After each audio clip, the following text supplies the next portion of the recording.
মতিনগর এলাকা থেকে ইয়াবা ট্যাবলেট উদ্ধার। মতিনগর এলাকা থেকে মঙ্গল মিয়ার বাড়ি থেকে প্রায় 60 লক্ষ টাকার ইয়াবা ট্যাবলেট উদ্ধার করে আমতলী থানার পুলিশ।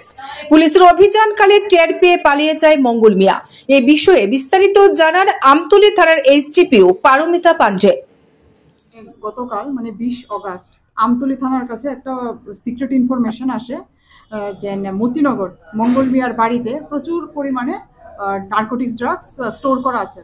তো ইনফরমেশনটা পাওয়ার সঙ্গে সঙ্গে আমতলী থানাতে অফিসার্স এন্ড স্টাফের একটা পুলিশ অফিসার স্টাফের একটা টিম হয়। টিমটা ইমিডিয়েটলি মতিনগর মঙ্গল মিয়ার বাড়িতে যায়, গিয়ে ওই বাড়িতে আর ভালো করে সার্চ অ্যান্ড রেড করা হয়।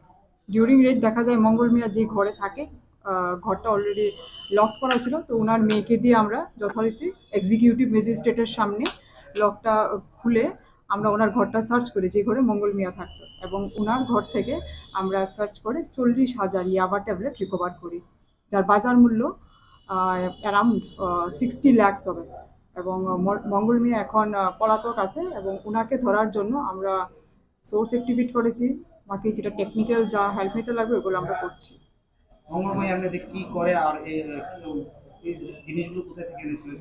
এটা মঙ্গল মিয়াকে আমরা যখন আমাদের কাছে আছে, কিন্তু ওনার নাম্বারটাও আমরা আছে, আমরা ওনাকে যখনই আমরা ধরবো ওনার ইন্টারোগেশনের বেসিসে আমরা ফার্দার লিঙ্কেজ বের করবো। যদিও আমাদের কাছে কিছু এভিডেন্স আছে, কিন্তু আমরা মূলত এখন মঙ্গল মিয়াকে ডিটেইন করার জন্য আমাদের সোর্স অ্যাক্টিভেট এবং আরো কিছু আমরা স্টেপ নিয়েছি।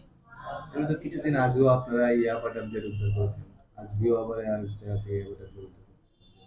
মানে এই যে প্রথমটা উদ্ধার করেছেন এখান থেকে কি কোথা থেকে আসছে ইয়াবা ট্যাবলেট গুলো এই টিপোতে ঢুকছে?